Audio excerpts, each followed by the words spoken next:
The boys versus Team Hawk. Parungaw from the elbow as he was able to drain it. Well, they needed that basket as Team Hawk is starting to mount a comeback here. Fernandez is swinging that ball around to Musni. Musni being tightly guarded. He throws it to Ferrer. Fernandez from the corner. Battle for the loose ball. Bacani controls that level.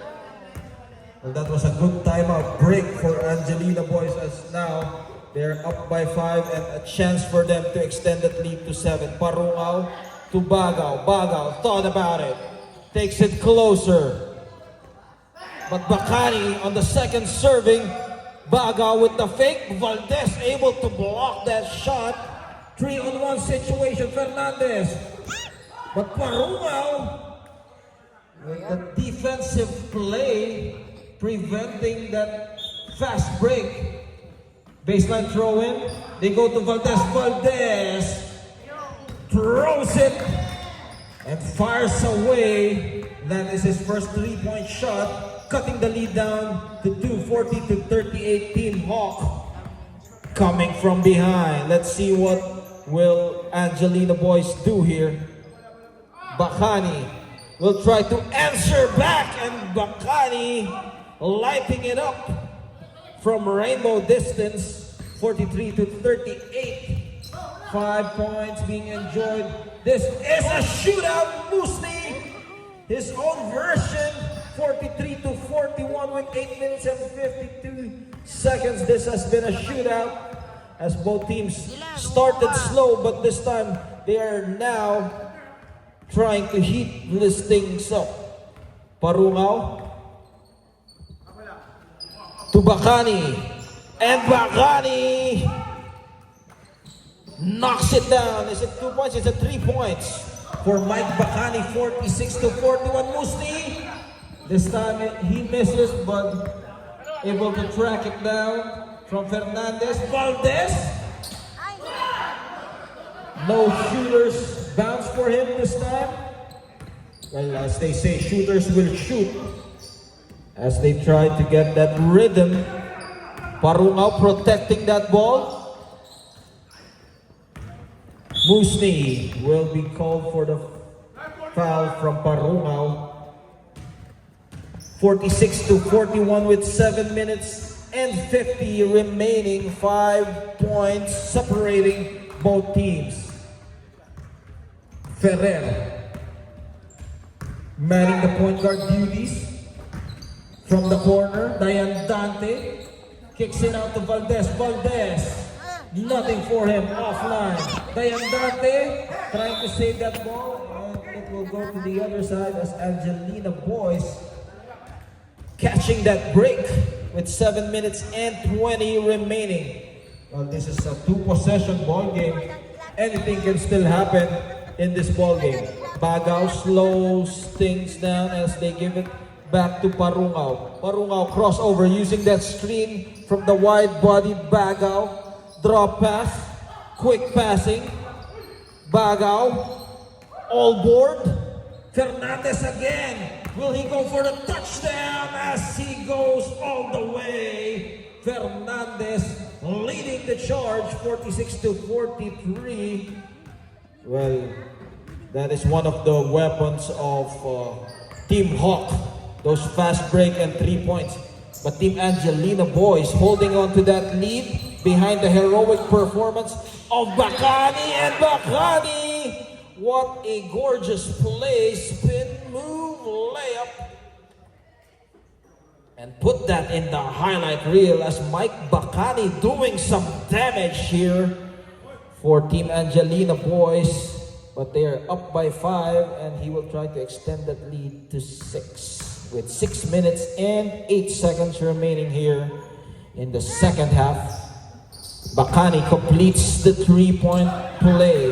49 to 43. Valdez almost losing that ball, and he does as Par's there to cut that play. Parungaw using the time on their side with just 6 points separating both teams. Bagaw, drop pass to Bacani. Bacani has been hot all day, but this time it is too strong. Musti, bothered by Parungaw, but Fernandez is there. Fernandez off the bench, providing that spark plug for Team Hawk. 49 to 45. Still on the driver's seat, Angelina boys. Well, they gotta be putting on the pressure here because this has been just on the baseline. Short for Bacani. Nothing on that foul on who? That's Parungaw. That's how many? 4 personal foul on Parungaw substitution. Or hindi na nabigyan ng ref. So wait after the dead ball. But that's 4 personal fouls on Parungaw. From the elbow, Musti cutting the lead down to 249 to 47. Team Hawk, can they complete the comeback here? Parungaw, change of pace. Bacani, no opening for him. They give it back to Parungaw. Well, the point guard, playmaker, reverse, Jaron Bacani. And ball will go to the other side. Substitution, Kamantigue will replace Valdez. They're looking at a 2-point lead here. Let's see if they can tie or they can grab the lead. Musti looking at his options to Fernandez. Fernandez sizing his defender up. Back to Dayandante. Dayandante with the Euro! And that would be a traveling call. That could have been a tight ball game, but no luck for Team Hawk. Parungaw playing with 4 personal fouls, 1 more foul, and he will graduate from this game. Using the screen, Parungaw sudden change of quickness. Bagaw, timely offense needed by Team Angelina boys as Bagaw able to put down the fire. Musti throws it as he cuts the lead down to 151 to 52 minutes and 49 from beyond the arc. Musti, Dakusin to Bagaw. Bagaw, front iron. Dayandante taking it strong to the hole is Musti's substitution. Ref, let's wait for the refs. Let's wait for the refs call. Substitution, 2 free throws later after the first shot. Musti on the line, shooting 2. Well, Musti suddenly coming out alive here in the second half. Musti ties the ball game. We are deadlocked at 51. Madsland in the ball game together with Malones. We are tied at 51. Can they grab the driver's seat here? Musti. And short, Bacani controlling that letter. We are tied with 1 minute and 27 seconds remaining. Parungaw at the middle. We are tied. Can he be the tiebreaker? Nope. Bacani was there for the second serving. Kisses it off the glass with that one-hander. And Team Hawk with a turnover. Substitution, Mantuano. 53 to 51. Musti will sit down. Baseline throw-in with 1 minute remaining here in this ball game. 53 to 51. The recap of this ball game: Team Hawk 2 trailing by 2. Kicks it out to Bacani. Bacani.